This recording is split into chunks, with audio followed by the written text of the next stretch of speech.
kailanman. Purin siya'y awitan at papurian magpakailanman.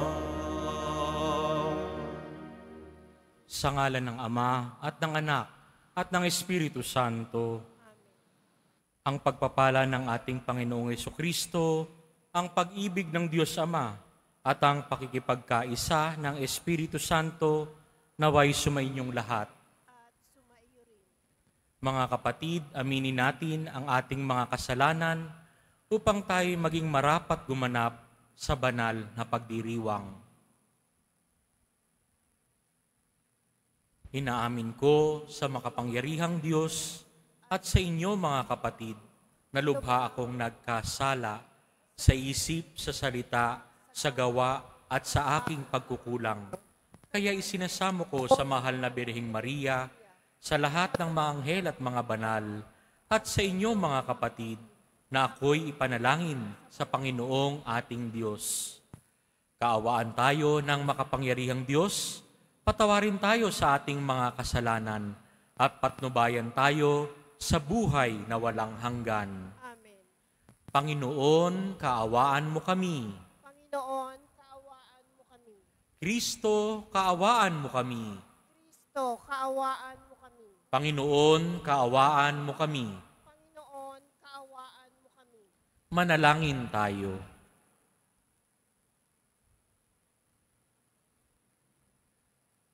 Ama naming makapangyarihan, sa iyong kapasyahay iniibig mong makatambal sa pagpapaksakit ng iyong anak, ang iyong sambayanan. Ipagkaloob mo sa mga pinag-uusig dahil sa iyong ngalan ang espiritu ng pagtitiis at pagmamahal, upang sila'y maging mga saksing matatapang sa paninindigang ang mga pangako mo'y maaasahan sa pamamagitan ni Jesucristo kasama ng Espiritu Santo magpa sa walang hanggan. Amen. Magsiupo muna po ang lahat.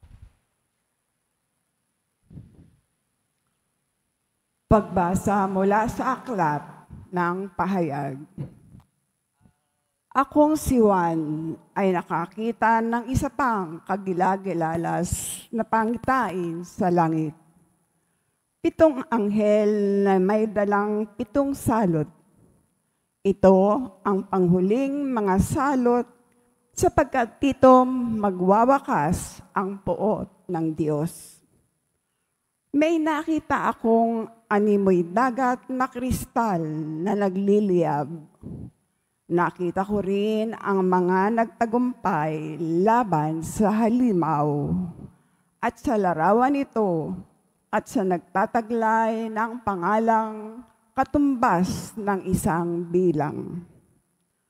Nakatayo sila sa dagat na animoy kristal. Hawak ang alpang ibinigay ng Diyos. Inaawit nila ang awit ni Moises na lingkod ng Diyos at awit ng kordero. Panginoong Diyos na mga pangyarihan sa lahat, dakila at kahanga-hanga ang iyong mga gawa. O Hari ng mga bansa, matuwid at totoong ang iyong mga daan. Sino ang hindi matatakot sa iyo, Panginoon? Sino ang tatangging magpahayag ng iyong kadakilaan? Ikaw lamang ang banal. Lahat ng mga bansa ay lalapit at sasamba sa iyo, sapagkat nakita ng lahat ang matuwid mong mga gawa. Ang salita ng Diyos. Salamat sa Diyos.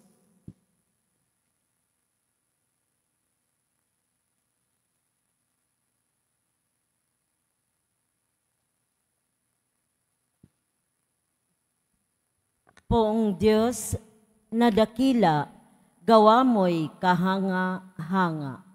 Poong Diyos na dakila, gawa mo'y kahanga-hanga. Umawit ng bagong awit at sa puon ay ialay. Pagkat yaong ginawa niya ay kahanga-hangang tunay. Sa sariling lakas niya at taglay na kabanalan, walang hirap na natamo, yaong hangad na tagumpay. Poong Diyos na dakila, gawa mo'y kahanga-kahanga. Ang tagumpay niyang ito'y siya na rin ang naghayag. Sa harap ng mga bansay, nahayag ang pagliligtas. Ang pangako sa Israel, lubos niyang tinutupad. Poong Diyos nagdakila, gawa mo'y kahanga-kahanga. Umingay ka karagatan at lahat ng lumalangoy. Umawit ang daigdigan at lahat ng naroroon. Umugong sa palakpakan pati yaong kalaliman. Umawit ding nagagalak ang lahat ng kabundukan. Poong Diyos na dakila, gawa mo'y kahanga-hanga. Pagkat siya'y dumarating, maghahari sa daigdig. Taglay niya'y katarungan at paghatol na matuwid. Poong Diyos na dakila, gawa mo'y kahanga-hanga. Magsitayo na po ang lahat.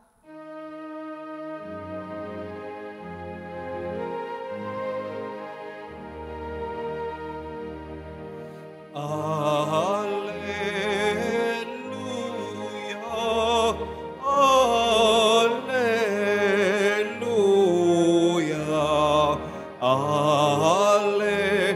Alleluia, Alleluia.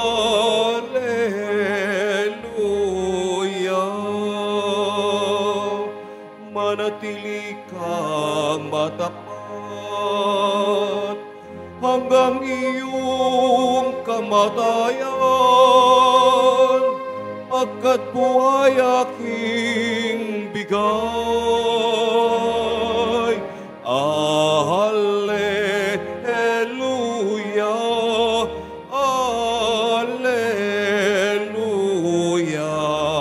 Alleluia, Alleluia.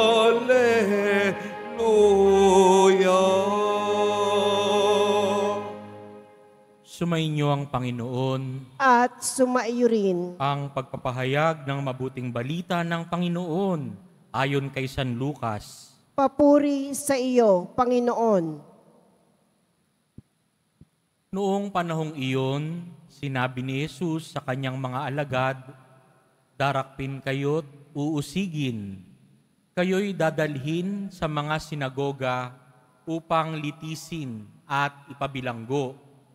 At dahil sa akin, ay ihaharap kayo sa mga hari at mga gobernador. Ito ang pagkakataon ninyo upang magpatotoo tungkol sa akin.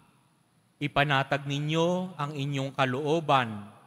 Huwag kayong mababalisa tungkol sa pagtatanggol sa inyong sarili, sapagkat bibigyan ko kayo ng katalinuhan at ng pananalitang hindi kayang tutulan o pabulaanan ng sinuman sa inyong mga kaaway.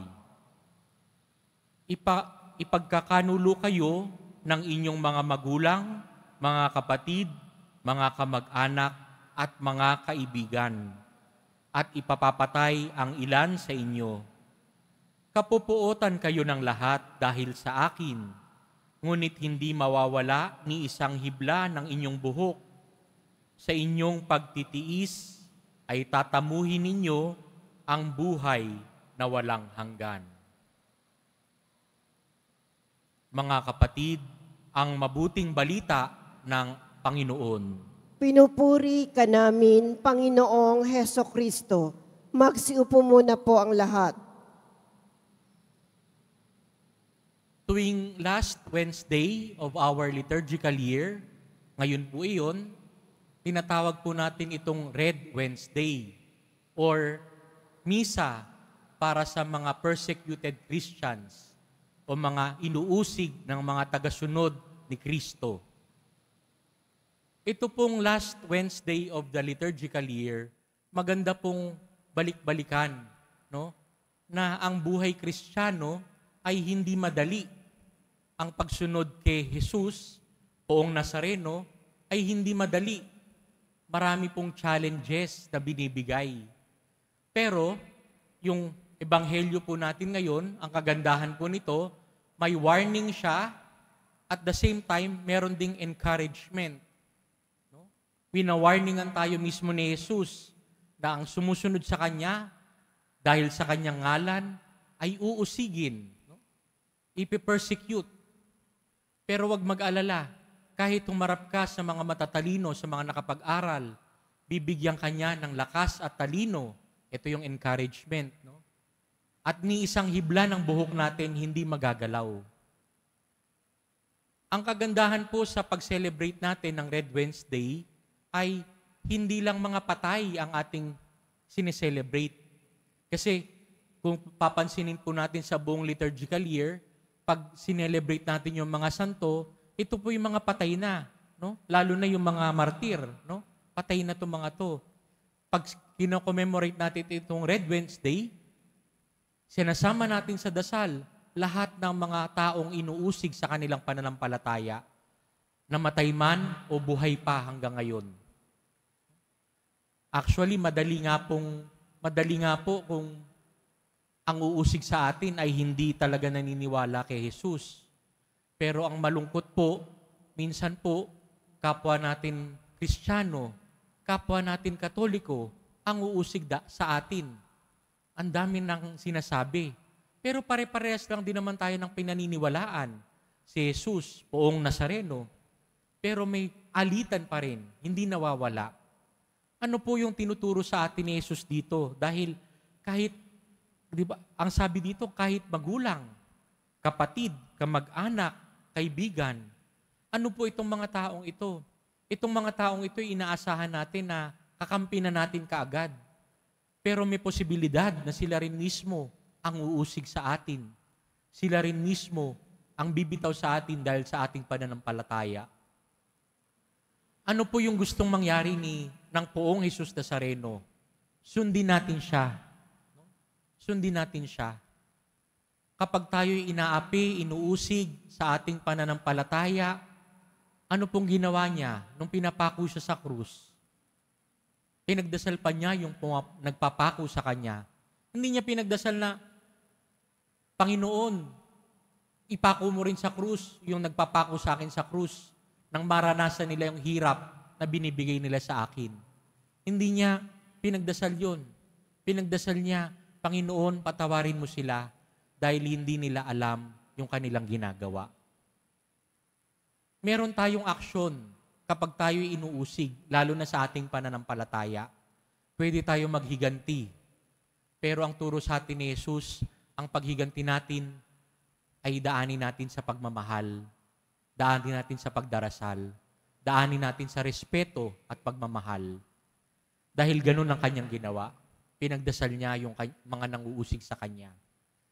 Pag may nanguusig sa atin, pagdasal natin, dahil alam natin, deep in our hearts, na anak din sila ng Diyos. Maaring meron lang tayong alitan, pero magbigay tayo ng respeto sa isa't isa. Tularan natin ang Poong Jesus Nazareno sa kanyang reaction kapag siya'y nausig, kapag siya'y pinagmalumitan. Magbigay tayo ng respeto at ipakita natin na tunay na anak tayo ng Poong Jesus Nazareno. Amen. Magsitayo na po ang lahat.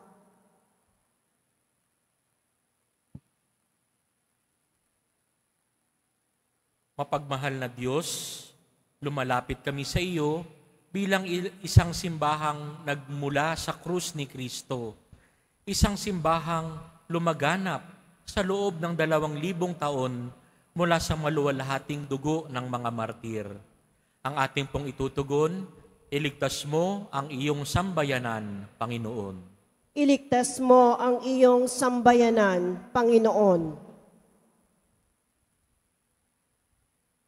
Mula sa diskriminasyon, laban sa mga mananampalataya at laban sa buong simbahan. Iligtas mo ang iyong sambayanan, Panginoon. Mula sa kadiliman ng mga bilangguan at sa kalungkutan ng pagkakatapon dahil sa aming pananampalataya kay Kristo.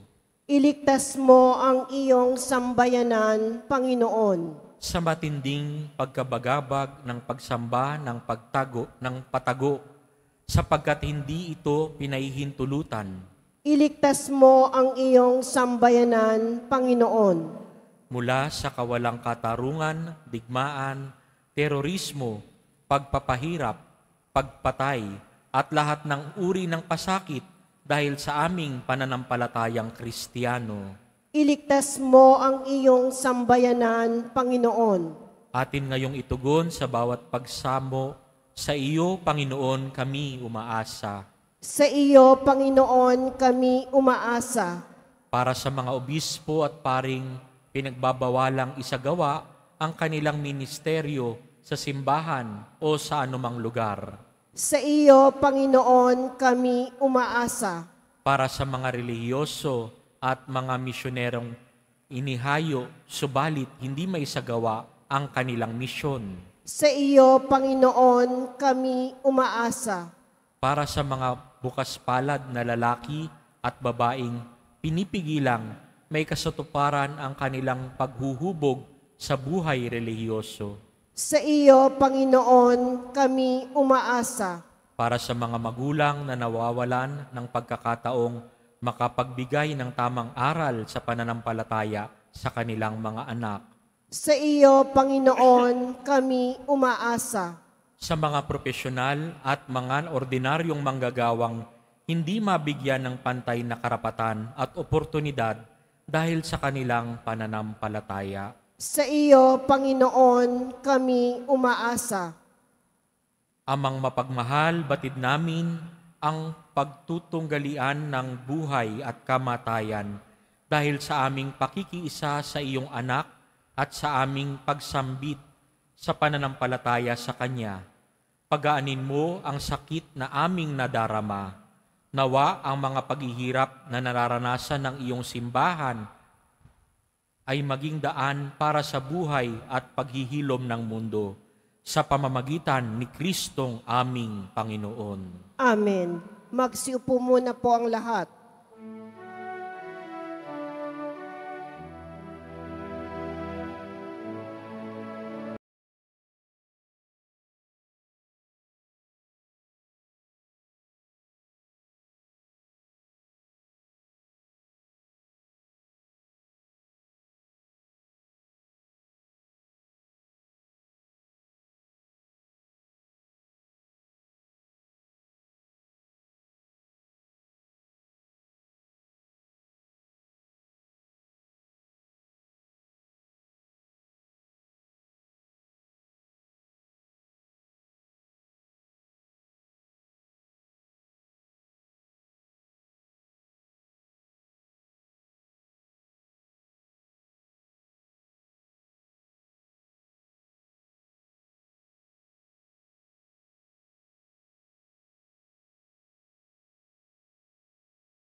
Po ang lahat.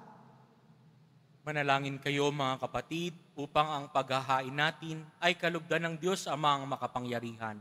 Tanggapin nawa ng Panginoon itong paghahain sa iyong mga kamay, sa kapurihan niya at karangalan, sa ating kapakinabangan at sa buong sambayanan niyang banal.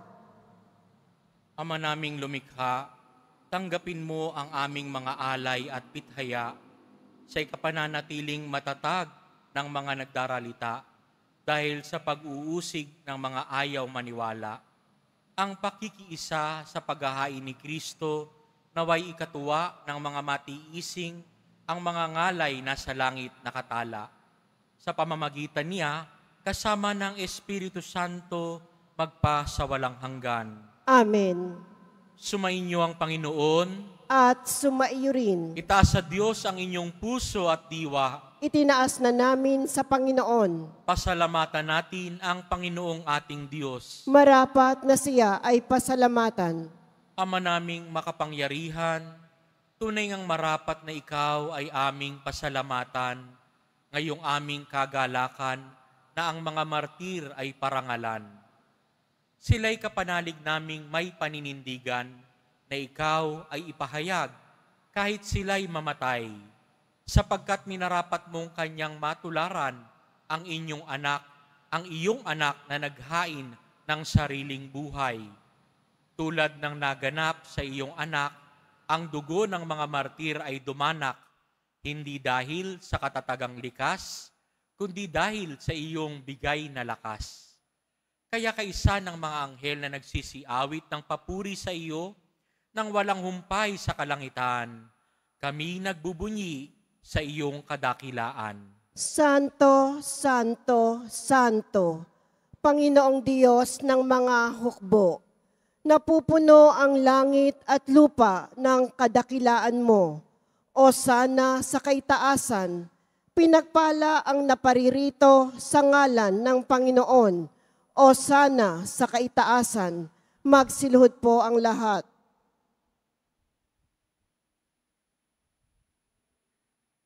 Ama naming banal, ikaw ang bukal ng tanang kabanalan. Kaya't sa pamamagitan ng iyong Espiritu, gawin mong banal ang kaloob na ito upang para sa amin maging katawan at dugo ng aming Panginoong Hesukristo. Bago niya pinagtiis ang kusang loob na maging handog, hinawakan niya ang tinapay, pinasalamatan kaniya, pinaghati-hati niya iyon, iniabot sa kanyang mga alagad at sinabi, "Tanggapin ninyong lahat ito at kanin. Ito ang aking katawan na ihahandog para sa inyo."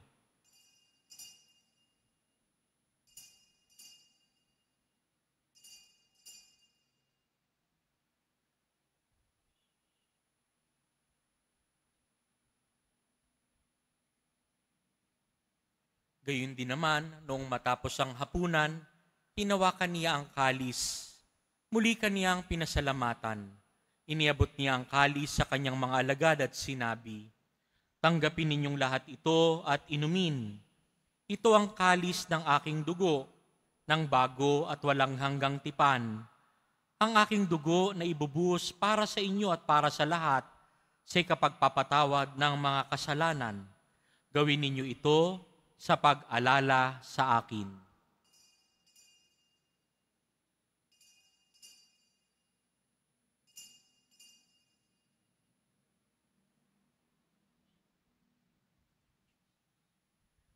Magsitayo na po ang lahat. Ipagbunyi natin ang misteryo ng pananampalataya. Si Kristo'y namatay, si Kristo'y nabuhay, si Kristo'y babalik sa wakas ng panahon. Ama, ginagawa namin ngayon ang pag-alala sa pagkamatay at muling pagkabuhay ng iyong anak. Kaya't iniaalay namin sa iyo ang tinapay na nagbibigay buhay at ang kalis na nagkakaloob ng kaligtasan. Kami nagpapasalamat dahil kami iyong minarapat na tumayo sa harap mo para maglingkod sa iyo. Isinasamo namin kaming magsalo-salo sa katawan at dugo ni Kristo ay mabuklod sa pagkakaisa sa pamamagitan ng Espiritu Santo. Ama, lingapin mo ang iyong simbahang laganap sa buong daigdig. Puspusin mo kami sa pag-ibig kaisa ni Francisco na aming Santo Papa at ni Jose na aming Obispo at ng Tanang Kaparian. Alalahanin mo rin ang mga kapatid naming nahimlay nang may pag-asang sila'y muling mabubuhay, gayon din ang lahat ng mga pumanaw. Kaawaan mo sila at patuloyin sa iyong kaliwanagan. Kaawaan mo at pagindapatin kaming lahat na makasalo sa iyong buhay na walang wakas. kaysa ng mahal na Birheng Maria na ina ng Diyos, ng kabiyak ng puso niyang si San Jose, kaysa ng mga apostol, ni San Juan Bautista, at ng lahat ng mga martir at mga banal na namuhay dito sa daigdig ng kalugod-lugod sa iyo, may pagdiwang nawa namin ang pagpupuri sa ikararangal mo sa pamamagitan ng iyong anak na aming Panginoong Hesukristo. Sa pamamagitan ni Kristo, kasama niya at sa Kanya, ang lahat ng parangal at papuri ay sa iyo, Diyos Amang makapangyarihan, kasama ng Espiritu Santo, magpa sa walang hanggan. Amen. Lakas loob nating dasalin ang itinuro sa atin ni Jesus. Ama namin, Sumasalangit ka, sambahin ang ngalan mo, mapasa amin ang kaharian mo, sundin ang loob mo dito sa lupa para nang sa langit. Bigyan mo kami ngayon ng aming kakanin sa araw-araw at patawarin mo kami sa aming mga sala para nang pagpapatawad namin sa nagkakasala sa amin. At huwag mo kaming ipahintulot sa tukso at iadya mo kami sa lahat ng masama. hinihiling naming kami iadya sa lahat ng masama, pagkalooban ng kapayapaan araw-araw, iligtas sa kasalanan at ilayo sa lahat ng kapahamakan, samantalang aming pinananabikan ang dakilang araw ng pagpapahayag ng tagapagligtas naming si Hesukristo. Sapagkat iyo ang kaharian at ang kapangyarihan at ang kapurihan magpakailanman. Amen. Panginoong Hesukristo, sinabi mo sa iyong mga apostol, kapayapaan ang iniiwan ko sa inyo, ang aking kapayapaan ang ibinibigay ko sa inyo. Tunghayan mo ang aming pananampalataya at huwag ang aming paulit-ulit na pagkakasala. Pagkalooban mo kami ng kapayapaan at pagkakaisa ayon sa iyong kalooban, kasama ng Espiritu Santo, magpa sa walang hanggan. Amen. Ang kapayapaan ng Panginoon ay laging sumainyo. At sumaiyo rin. Magbigayan po kayo ng kapayapaan sa isa't isa.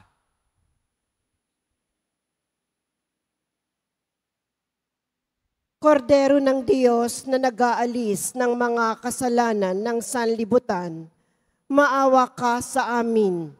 Kordero ng Diyos na nag-aalis ng mga kasalanan ng sanlibutan, maawa ka sa amin. Kordero ng Diyos na nag-aalis ng mga kasalanan ng sanlibutan, ipagkaloob mo sa amin ang kapayapaan. Magsiluhod po ang lahat.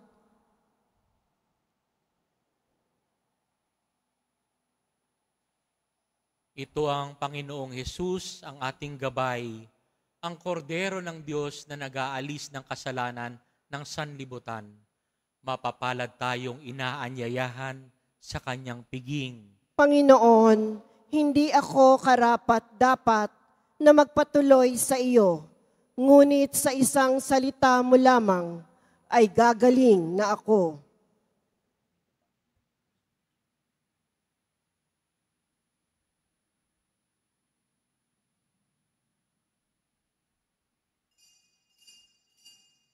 Para sa lahat ng tatanggap ng banal na komunyon, sasagot po tayo ng amen pagkasabi ng pari o ng lay minister ng katawan ni Kristo at isubo agad sa bibig bago umalis sa harapan ng pari o lay minister. Sumunod po tayo.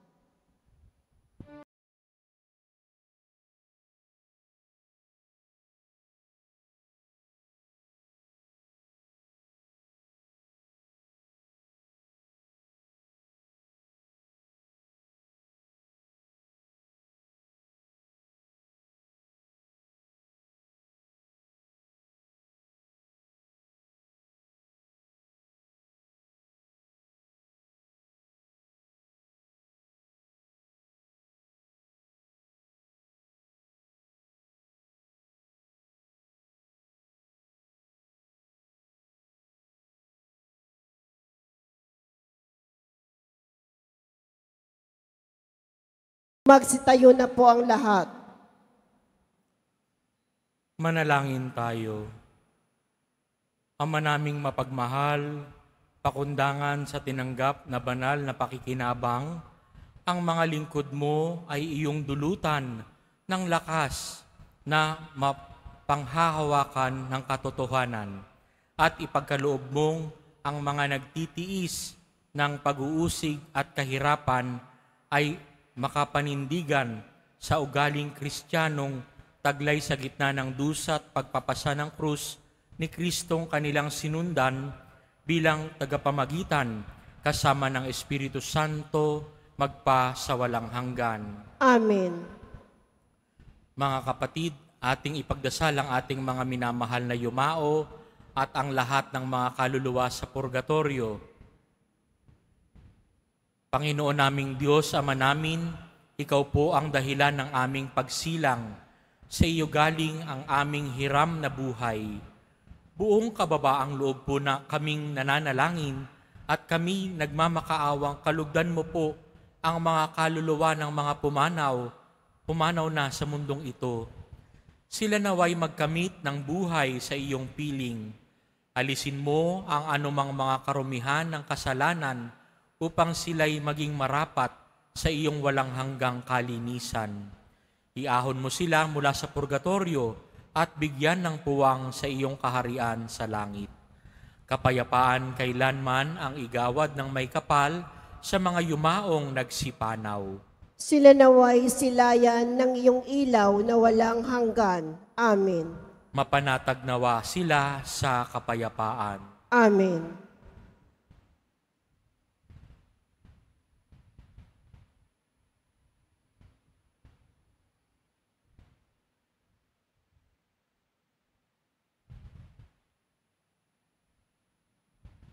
Sumainyo ang Panginoon, At sumaiyo rin. yumuko para sa pagbabasbas. Mahal na pong Jesus Nazareno, inihayag mo sa pamamagitan ng krus ang walang maliw na pag-ibig ng Diyos sa sangkatauhan. Pakinggan mo ang kahilingan ng iyong angkan na nagsusumamo sa iyo. Makamtanawa nila ang iyong katugunan at tanggapin ang kasagutan na may utang na loob na tinatanaw. Basbasan din po ninyo ang mga daladala nilang imahen at dasalan. Sa pamamagitan ng bendisyon na ito, naway maalala nila ang mga pangako nila noon sa binyag, na ikaw ang kanilang iibigin at paglilingkuran bilang Panginoon magpa sa walang hanggan. Amen. At pagpalain kayo ng makapangyarihang Diyos, Ama, Anak, at Espiritu Santo. Amen. Humayo kayong taglay ang kapayapaan at pag-ibig ng Poong Jesus Nazareno. Salamat sa Diyos.